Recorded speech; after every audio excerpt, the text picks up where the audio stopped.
So what made me skeptical about Trudeau to begin with, I'd like your opinion on this, is that it wasn't obvious to me that he had the preparation for the job by any stretch of the imagination. It's a very hard job, and it is a job that would be too hard for me. I know that. And so I'm not saying this as someone who thinks he could step in and do this properly. It's a very stressful job and it's very complicated. But I think that also means that you have to be very careful when you decide that you're the guy to do it. And if Mr. Trudeau's last name had been anything other than Trudeau, he wouldn't have ever been the leader of the Liberal Party or the Prime Minister of Canada. And it seems to me, it isn't clear to me how you'd have to think in order to think that that was actually okay.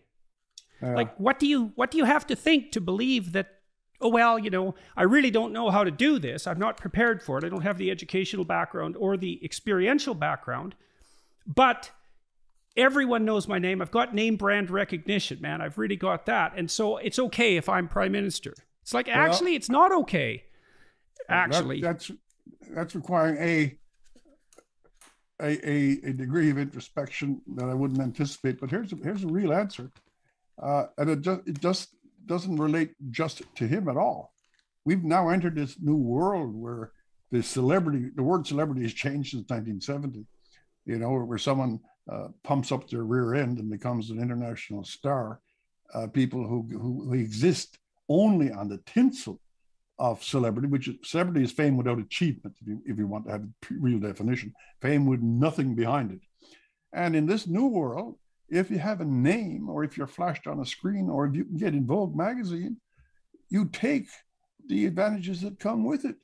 And if that means $100 million to do a Netflix for dreary Megan and whatever his name is, or if I can wander into the political office for 5 years and I'll have my subordinates and friends take care of the problems. I like the altitude, and I like the exhibition, and I like the fact that, you know, the world's going to be looking at me. For the first year and a half, incidentally, it was difficult to determine whether he was going to end up in People magazine or Foreign Policy, but it was obviously People magazine. Yeah, I'm using an old reference.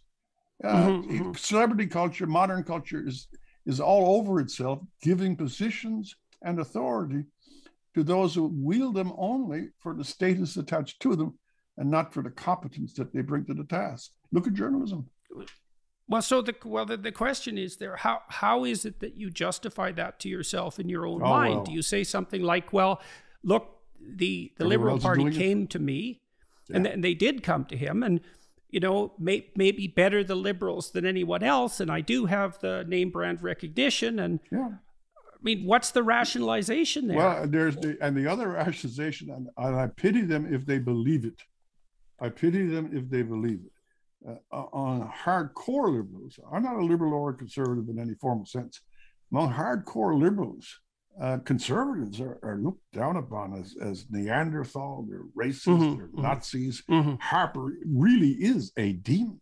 Now, if you can believe that, you've either taken leave of your mental faculties or they never visited in the first place. But there are some liberals, and I think just this one, he said there before he was prime minister, he was in an interview in Quebec, that, you know, if the policies of Stephen Harper were to continue in Canada, if Canada became the Canada of the Stephen Harper policies, then he would have to consider separation. I don't know where he got that, but the idea that Stephen Harper was a malignant administrator of this country is worse than an insult. And then, because I'm so honorable, I would have to say, let's take Quebec out of Canada. That's a delusion. And even 2 days ago, when he's asked other questions about vaccinations and stuff, he hauls, poor old Stephen Harper must be very tired getting hauled out of the closet every 6 days by Justin Trudeau. No, it's the carelessness of the modern age. People take on tasks they're not acquainted with. Liberals are the savior of the world. Oh, yes, go back to the very beginning. I'm also one, I will be leading the salvation of the world because I will tackle global climate change. Religious messianism is a well-known phenomenon. You got a slight instance of it here transferred to politics. It's not the introspection you're looking for. The cloud comes down. He said it to his wife, Sophie, and you think, I was put on earth for this. That's a bad attitude to have if you're entering politics. It really is. So we've done a lot of complaining, you and me. Oh, I'm great situation. Yeah. And we're fortunate to be in the position where we can complain, and we can complain freely. So far. And so far. Where do we go from here? Like, where do Canadians go from here? What do we do with this election? And what do you see our way forward properly? I know they're naive questions in some sense, I suppose. But they are the questions. But not the problem. The fact is, of course, the election is only the illustration of the deeper problem. And the deeper problem, and I'm not being pretentious, is what we talked about for a considerable time in the previous interview. This is just an instance of an ethic, of a style. It's an instance of the new Western attitude where you self-derogate, where you attempt to cripple your own advantage, when you take on guilts that are not your own, when you assume virtues, and you assume that the assumption of the virtues is the performance of the virtues, which is not true. In other words, it's idle in that sense, it's vain in another, and we've allowed our intellectual capacity to greatly devolve. We've outlawed honest, strong argument, and instead we traffic, and this is mainly from the left, we traffic in ugly insults and horrible terms and chase people off platforms. This is the 21st century in a Western democracy. And as we said in the last one, so how do you think that in such a context, when the schools are running mad with their cult favorite causes rather than doing the job of teaching literature and music and mathematics, when the universities have allowed great streams of third-rate and fourth-rate fallacious thought wander in, how do you think politics would be spared from this? We are a harvest of things past. Where we go from here, I suppose it is feeble. You just keep pointing that we must return to some solid sanity, some solid rationality.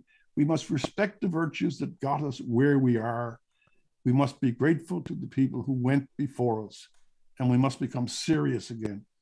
I think by our standing of living and the fact that we've been secure since the Second World War in the main sense, and we have not had the privations of our pioneer fathers or mothers, has made us careless and has allowed to evaporate the very central characteristics of personal character that brought us here.